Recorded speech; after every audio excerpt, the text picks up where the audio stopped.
പ്രമേഹബാധിതരായ കുട്ടികൾക്കായുള്ള സൗജന്യ CGM സെന്ററിന്റെ വിതരണോദ്ഘാടനം ആരോഗ്യമന്ത്രി കെ മുരളീധരൻ MP നിർവഹിച്ചു. ദിവസേന നിരവധി തവണ രക്തത്തിലെ ഗ്ലൂക്കോസ് നില പരിശോധിക്കുകയും ഇൻസുലിൻ സ്വീകരിക്കുകയും ചെയ്തുകൊണ്ട് രോഗത്തോടൊപ്പം ജീവിക്കുന്ന ഈ കുഞ്ഞുങ്ങളും അവരുടെ കുടുംബവും വലിയ ശാരീരിക, മാനസിക, സാമ്പത്തിക വെല്ലുവിളികളാണ് നേരിടുന്നത്. ഈ സാഹചര്യത്തിൽ കുട്ടികൾക്ക് കൂടുതൽ സുരക്ഷിതവും ശാസ്ത്രീയവുമായ പ്രമേഹ നിയന്ത്രണം ഉറപ്പാക്കുന്നതിനായി കാൻഡിനസ് ഗ്ലൂക്കോസ് മോണിറ്ററിംഗ് സെൻസർ സൗജന്യമായി വിതരണം ചെയ്തത്. ആരോഗ്യമന്ത്രി കെ മുരളീധരൻ പരിപാടി ഉദ്ഘാടനം ചെയ്തുകൊണ്ട് മിഷൻ വിതരണം ചെയ്തു. രക്ഷിതാക്കളോടൊരു കാര്യം പറയാം, നിങ്ങളങ്ങനെ വിഷമിക്കേണ്ട കാര്യമൊന്നുമില്ല. ഏത് രോഗത്തിനും മരുന്നുണ്ട്. ശാസ്ത്രം വളരെയധികം പുരോഗമിച്ചിട്ടുണ്ട്. ഒരു കാലത്ത് ക്ഷയരോഗം ബാധിച്ചാൽ ആ രോഗി മരിച്ചിരുന്നൊരു കാലഘട്ടം ഉണ്ടായി. ഇന്ന് ക്ഷയരോഗം ഒരു പ്രശ്നമല്ല. ക്യാൻസർ പോലും 2 സ്റ്റേജുകളിൽ നമുക്ക് പ്രിവെൻറ്റ് ചെയ്യാൻ കഴിയുന്നുണ്ട്. അപ്പം അതുകൊണ്ട് തന്നെ ഈ ടൈപ്പ് 1 ഡിസീസിനെ സംബന്ധിച്ച് ചില അനിഷ്ട സംഭവങ്ങൾ മുമ്പുണ്ടായി. കൊടുത്ത മരുന്നിൻ്റെ, ഇൻസുലിൻ്റെ അതിൻ്റെ മൂല്യം വളരെ മോശമായിരുന്നു എന്നാണ് ഞാൻ മനസ്സിലാക്കുന്നത്. അതിന് 70 രൂപയുണ്ടായിരുന്നു. പക്ഷേ അത് രോഗം വർദ്ധിപ്പിക്കുന്നു എന്നുള്ളൊരു റിപ്പോർട്ടിൻ്റെ അടിസ്ഥാനത്തിൽ മികച്ച ഇൻസുലിൻ തന്നെ നൽകാൻ സർക്കാർ തീരുമാനിച്ചിട്ടുണ്ട്. ഇപ്പോൾ അൾട്രാ ഷോർട്ട് ആക്ടിങ് ഇൻസുലിൻ അല്ലേ, it's A very, I think this the modern one. I think 700 rupees for one bottle, I think. This is available in all medical shops. We are already given direction for that. അതുപോലെ തന്നെ ഈ medicine വരുന്നതോടുകൂടെ നമുക്ക് insulin ഫലപ്രദമായി നമുക്ക് കാണാൻ കഴിയും. ഇവിടെ നിങ്ങൾക്ക് നൽകുന്ന ഈ മെഷീൻ ഇത് നിങ്ങൾക്ക് 24 മണിക്കൂർ മോണിറ്ററിങ്ങിനും സഹായിക്കും. ഇങ്ങനെയൊക്കെ അതുപോലെ തന്നെ ഇനി മറ്റ് മിഠായി പദ്ധതി ഉൾപ്പെടുത്തുന്ന കാര്യം തീർച്ചയായിട്ടും അത് ഏതാണ്ട് ഞങ്ങൾ തീരുമാനിച്ചിട്ടുണ്ട്, ആരോഗ്യവകുപ്പ് തീരുമാനിച്ചിട്ടുണ്ട്. ഇനി വകുപ്പ് ഏതിൻ്റെ കയ്യിലാണെങ്കിൽ ആരോഗ്യവകുപ്പ് ഇക്കാര്യം ഞങ്ങളുടെ നേതൃത്വത്തിൽ നടത്തിക്കോളാം. വകുപ്പുമായിട്ടുള്ള ചർച്ചയിലൂടെ നമുക്കിത് ഒരിക്കലും വകുപ്പുകൾ തമ്മിലൊരു കോൺഫ്ലിക്റ്റ് കാരണം ഇത് നടക്കാതെ പോവില്ല. ഇതിൻ്റെ എല്ലാ ഉത്തരവാദിത്വം, മെഡിസിൻ്റെ ഉത്തരവാദിത്വം ആരോഗ്യവകുപ്പ് തന്നെ ഏറ്റെടുക്കുക. അപ്പം അതുകൊണ്ട് ഈ കുഞ്ഞുങ്ങളെ ഞാൻ ദീർഘമായിട്ട് ഇവിടെ സംസാരിക്കേണ്ട ആവശ്യമില്ല, കാരണം ഇതൊരു പ്രധാനപ്പെട്ട ഒരു വിഷയമാണ്. ഇതിൻ്റെ എക്സ്പെർട്ടുകൾ ഇനി നിങ്ങളോട് സംസാരിക്കും. അപ്പോൾ ഞാൻ സൂചിപ്പിച്ചത്, ഇത് സംബന്ധിച്ച് ഒരു റിപ്പോർട്ട് കിട്ടിക്കഴിഞ്ഞാൽ യുദ്ധകാലാടിസ്ഥാനത്തിൽ തന്നെ ആരോഗ്യവകുപ്പ് നടപടികൾ സ്വീകരിക്കുന്നതാണ്. കേരളത്തിന്റെ വിവിധ ജില്ലകളിൽ നിന്നുള്ള CGM സെൻസർ വിതരണം ചെയ്തത്. ചടങ്ങിൽ KK രാമ MLA അധ്യക്ഷത വഹിച്ചു. CGM വിതരണം പാറക്കൽ അബ്ദുള്ള MLA നിർവഹിച്ചു. ഡോക്ടർ മുഹമ്മദ് അഫ്രോസ മുഖ്യപ്രഭാഷണം നടത്തി.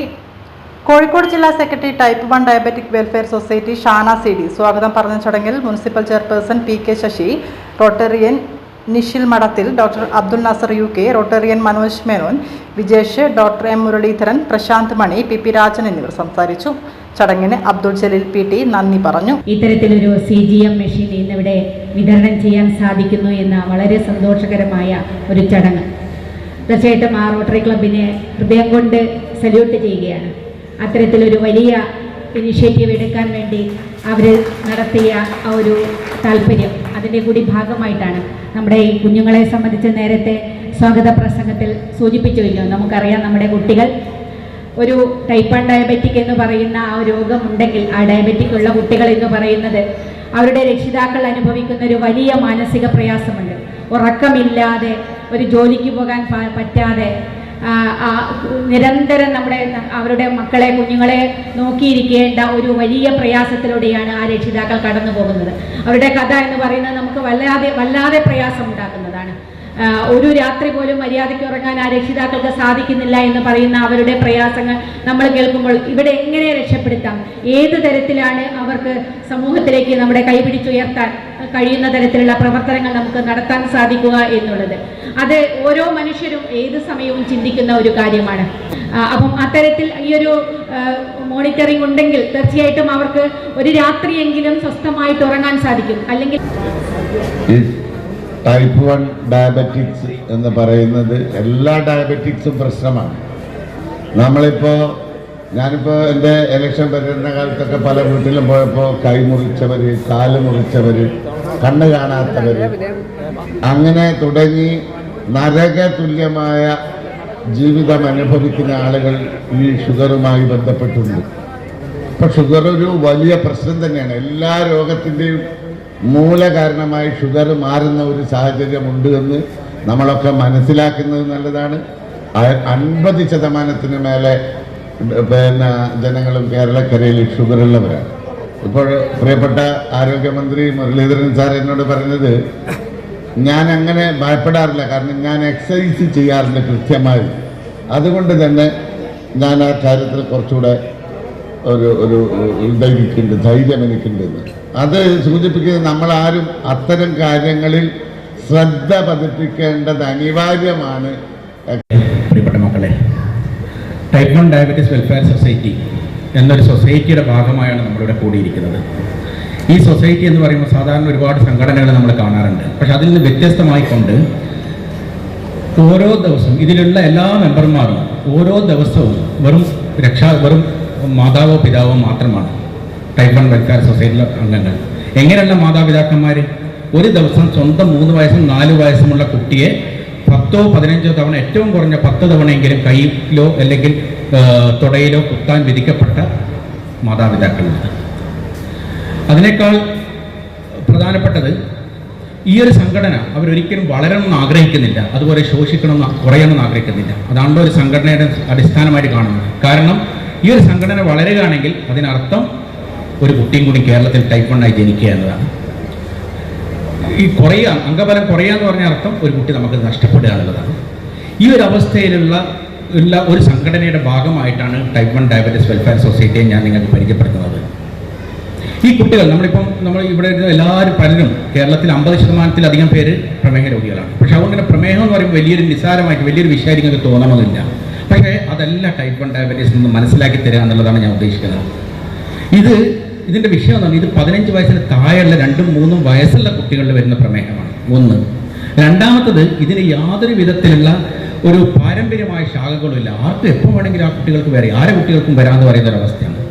മറ്റൊന്ന്, സാധാരണ ഒരു ഗുളിക ഈ കുട്ടികൾക്ക് ഉപയോഗപ്പെടുത്തില്ല, ഇൻസുലിൻ തന്നെ വേണം. അതും സാധാ ഇൻസുലിൻ പറ്റത്തില്ല. 4ഉം 5ഉം നേരം ഏറ്റവും ഗുണമേന്മയുള്ള തരത്തിൽ ഇൻസുലിൻ അല്ലാതെ ഉപയോഗിച്ച് കഴിഞ്ഞാൽ ഒന്നുകിൽ കുറഞ്ഞു പോകും, അല്ലെങ്കിൽ കൂടിപ്പോകും, കുട്ടികൾക്ക് അപകടം ഉണ്ടാവും.